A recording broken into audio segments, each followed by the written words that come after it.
Olá, alunos, alunas e amigos da Escola de Teologia FATECAR. Eu sou o professor Ronaldo e nesta aula estaremos ministrando de forma panorâmica a disciplina de Antropologia Bíblica, uma abordagem teológica sobre o ser humano sob a perspectiva divina e bíblica. Lembrando aos alunos que estão estudando conosco para que leiam o material didático a fim de aprofundarem ainda mais seus saberes teológicos. Para aqueles que estão nos conhecendo agora e desejam estudar teologia conosco, será uma enorme satisfação atender vocês. Na descrição desse vídeo você encontrará o nosso contato para maiores informações. Então, vamos para a nossa aula de Antropologia Bíblica? Muito bem. Alunos, alunas e amigos, desde os primórdios da humanidade, grandes questões existenciais ecoaram em nossos corações. Por exemplo, quem somos? Por que existimos? O que significa o ser humano? Qual é o nosso destino final? Filosofias, religiões e ciências buscaram responder a essas perguntas ao longo da história. Algumas teorias afirmam que o ser humano é apenas um produto do acaso, um resultado da evolução biológica sem propósito definido. Outras crenças enxergam o ser humano como um ser divino ou preso a um ciclo eterno de reencarnações. Mas, neste momento, devo inicialmente trazer para vocês a ideia científica de antropologia. O que é antropologia? Antropologia é um ramo das ciências sociais que estuda o ser humano e a sua origem de maneira abrangente. Por meio de estudos sobre características físicas, a cultura, a linguagem e as construções do ser humano, o antropólogo vai buscar determinar, com base em grupos sociais específicos, como se formaram os seres humanos a ponto de se tornarem quem são em suas comunidades. A palavra antropologia tem origem no idioma grego, o radical antropo, que vem de anthropos, homem, e logia vem de logos, razão ou, em sentido específico, estudo. A antropologia é, ao traduzirmos a palavra ao pé da letra, o estudo do ser humano em seu aspecto mais amplo. A antropologia busca compreender como o ser humano formou-se e tornou-se o que ele é. Portanto, o antropólogo busca as raízes do ser humano, estabelecendo com a história um estudo do passado para compreender quais foram essas origens. Isso é feito de maneira física ou biológica, social, cultural e até mesmo linguística, dependendo de qual vertente da antropologia estudada e de qual método antropológico utilizado. Mas o que estuda a antropologia? Os estudos antropológicos buscam compreender como os povos vieram, como os seres humanos formaram-se e como a cultura humana desenvolveu-se. Dessa maneira, o antropólogo busca o trabalho de imersão numa determinada sociedade a fim de observar e traçar teorias sobre a constituição cultural ou física dos indivíduos naquela sociedade. Já a concepção clássica de antropologia, estabelecida a partir dos estudos europeus no século XIX e XX, possui essas duas vertentes. Primeiro, a antropologia biológico-física, que é um estudo da formação do ser humano e seus aspectos físicos. Os antropólogos dessa vertente buscam, junto com a biologia, determinar quais fatores levaram os seres humanos a desenvolver determinados atributos físicos em sociedades específicas. Dessa maneira, se o antropólogo está estudando uma aldeia indígena que tem características próprias, ele vai procurar saber quais fatores geográficos e biológicos levaram aquela tribo a desenvolver as suas características peculiares. Segundo, a antropologia cultural, que é uma vertente mais ampla e busca compreender como se formaram as culturas nos diferentes grupos humanos, tomando então a cultura como um conjunto de hábitos, costumes, valores, religião, arte, culinária, etc. Já a Bíblia, no entanto, oferece uma resposta mais metafísica, única e profundamente significativa. O ser humano não é um acidente cósmico, mas uma criação intencional de Deus, feito à sua imagem e semelhança, com um propósito grandioso. Mas qual a visão bíblica do ser humano? Na antropologia bíblica, o estudo da humanidade sob a perspectiva das Escrituras, nos ensina que fomos criados por Deus para refletir sua glória, viver em comunhão com Ele e administrar a criação. O relato da criação em Gênesis capítulo 1 e 2 apresenta o ser humano como a obra-prima do Criador. Diferente dos outros seres vivos, o homem e a mulher foram moldados pelas próprias mãos de Deus e receberam o fôlego da vida diretamente dele, conforme escrito em Gênesis capítulo 2, versículo 7. Esse ato demonstra que a humanidade ocupa um lugar especial no plano divino. Porém, ao olharmos para o mundo ao nosso redor, percebemos que há algo errado. Vemos injustiça, sofrimento, violência, egoísmo e corrupção. Se fomos criados para refletir a imagem de Deus, por que o mundo está tão distante desse ideal? A Bíblia nos ensina e explica que essa distorção é consequência da queda do ser humano. O pecado quebrou a harmonia da criação, separou-nos de Deus e corrompeu nossa identidade original.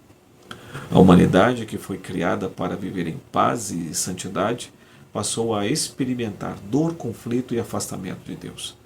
No entanto, essa não é a nossa história final. Deus, em seu amor, providenciou um caminho de restauração por meio de Jesus Cristo. Nele podemos recuperar nossa verdadeira identidade e propósito, sendo transformados de volta à imagem de Deus. E por que a antropologia bíblica é tão importante? Bem, estudar a antropologia bíblica não é apenas um exercício teórico. Ela nos ajuda a compreender nossa identidade e nosso propósito de vida. Nos ajuda a enxergar o nosso verdadeiro valor. Em um mundo onde muitas pessoas se sentem sem propósito ou insignificantes, a Bíblia nos lembra que somos preciosos aos olhos de Deus. Nos ensina a ver o próximo com dignidade e respeito. Se todos foram criados à imagem de Deus, isso significa que cada ser humano, independentemente de sua origem, condição ou história, tem um valor inestimável. Isso nos dá uma compreensão realista da condição humana. Enfim, o pecado corrompeu nossa natureza e por isso vemos tantas falhas e sofrimentos. Porém, o plano de Deus não terminou com a queda. Ele nos oferece redenção em Cristo.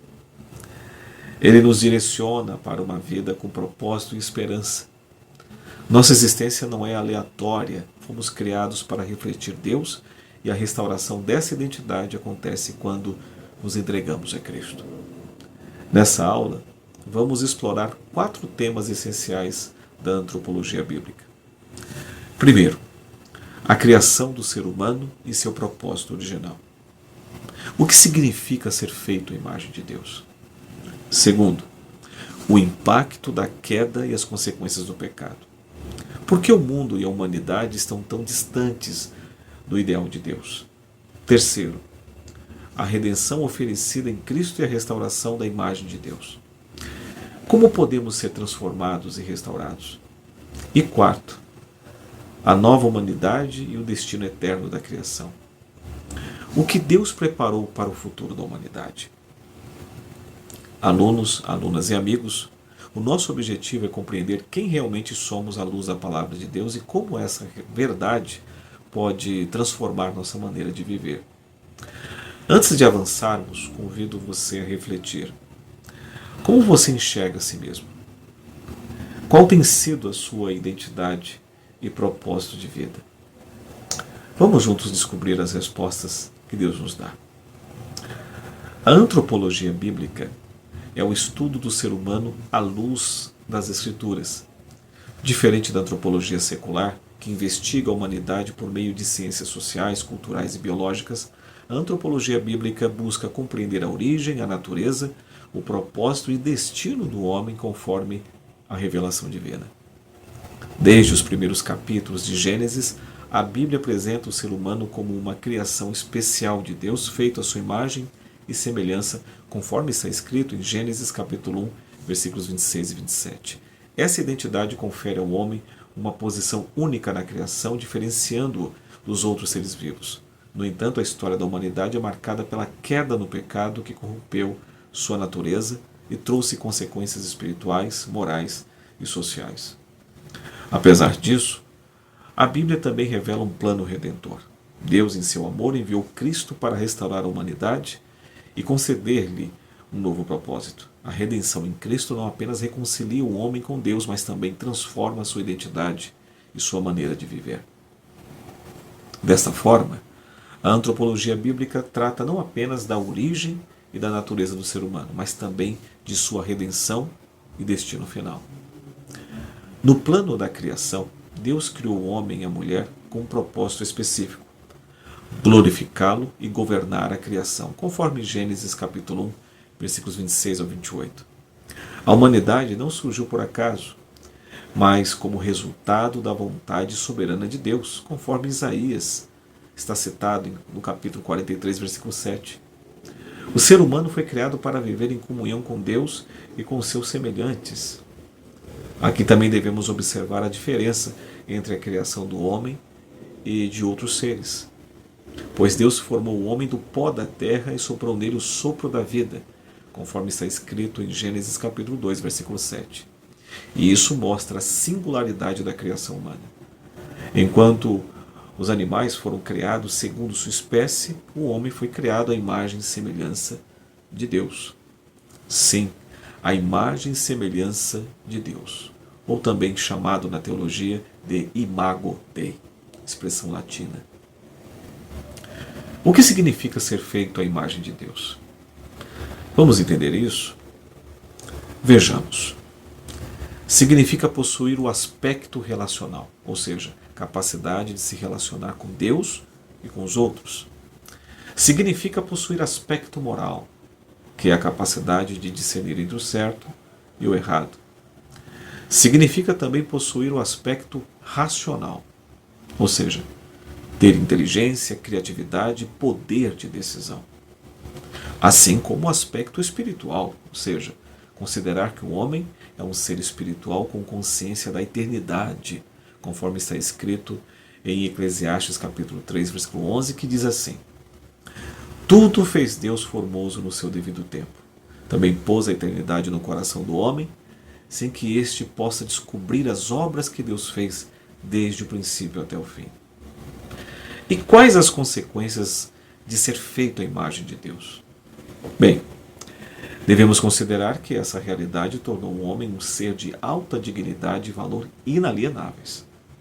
Todos os seres humanos são iguais diante de Deus, independentemente de raça, cultura ou posição social. O ser humano é chamado para viver de forma que reflita o caráter de Deus no mundo. E a dignidade humana vem do fato de que fomos criados à imagem de Deus, conforme está escrito também em Salmo de número 8, versículos 3 ao 5.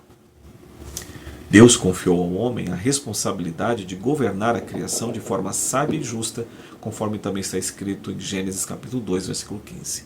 O trabalho e a criatividade fazem parte do chamado divino para a humanidade. Agora trataremos dos aspectos da queda e suas consequências. Alunos e amigos, é sabido que o pecado entrou no mundo por meio da desobediência de Adão e Eva. Satanás enganou Eva, distorcendo a palavra de Deus, e o pecado trouxe uma separação entre Deus e o homem. E o resultado disso foi a separação espiritual, conforme está escrito em Isaías, capítulo 59, versículo 2.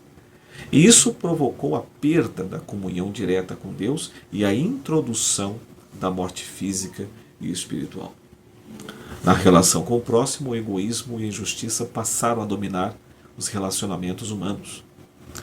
Vejamos o episódio do primeiro homicídio entre Caim, que mata Abel, mostrando o impacto imediato do pecado, relato registrado em Gênesis capítulo 4, versículo 8. E esse fato também provocou reação na relação com a criação. Vejamos, o trabalho tornou-se árduo, como está escrito em Gênesis capítulo 3, versículos 17 ao 19. A natureza foi afetada e o mundo entrou em decadência. Enfim, ficou evidente a corrupção da natureza humana. Todos pecaram e estão destituídos da glória de Deus, como está escrito em Romanos capítulo 3, versículo 23. O homem tornou-se incapaz de salvar a si mesmo. Somente a intervenção divina poderia restaurar a humanidade. Mas o cenário muda na redenção da humanidade em Cristo. Adão trouxe o pecado. Cristo trouxe a salvação. Enquanto Adão desobedeceu, Cristo foi obediente até a morte. Ou seja, a redenção em Cristo nos liberta da condenação do pecado. Em Cristo somos restaurados para refletir novamente a imagem de Deus, como está escrito em 2 Coríntios capítulo 5, versículo 17, que diz assim: E assim, se alguém está em Cristo, é nova criatura. As coisas antigas já passaram e eis que se fizeram novas. O Espírito Santo transforma nosso caráter e nos santifica. O propósito original da criação do homem começa a ser restaurado. E aqui também devo pontuar o papel da graça na transformação do ser humano. A salvação não vem das obras, mas da graça de Deus, conforme está escrito em Efésios capítulo 2, versículos 8 e 9. O novo nascimento nos dá uma nova identidade em Cristo. O cristão é chamado para viver segundo os padrões de Deus. O processo de santificação nos torna mais semelhantes a Cristo. O cristão já não pertence ao mundo, mas ao reino de Deus. E a todos que nele permanecerem firmes na fé, experienciarão a ressurreição e a glorificação do corpo. Isso mesmo. Há no texto sagrado a promessa de ressurreição dos cristãos, conforme está escrito em 1 Coríntios, capítulo 15, versículos 42 ao 44. Nosso corpo será transformado para um estado glorificado. E quanto ao destino final da humanidade na eternidade, vejamos. Haverá o juízo final e a separação entre justos e ímpios, conforme está escrito em Apocalipse, capítulo 20, versículos 11 ao 15. Leia. E assim o cristão viverá a plenitude da vida eterna na presença de Deus, como está escrito em Apocalipse, capítulo 21, versículos 3 e 4. Concluindo, a antropologia bíblica nos ensina que o ser humano foi criado para glorificar a Deus, mas caiu em pecado. Contudo, por meio de Cristo, há redenção e restauração. A compreensão dessa verdade transforma a nossa visão sobre nós mesmos e sobre os outros. Somos chamados a refletir a imagem de Deus e viver para a sua glória. Bem, alunos e amigos, chegamos ao final dessa aula e oriento a vocês que leiam o material didático para aprofundarem os seus conhecimentos. Vou ficando por aqui. Muito obrigado e até a próxima aula. Deus os abençoe.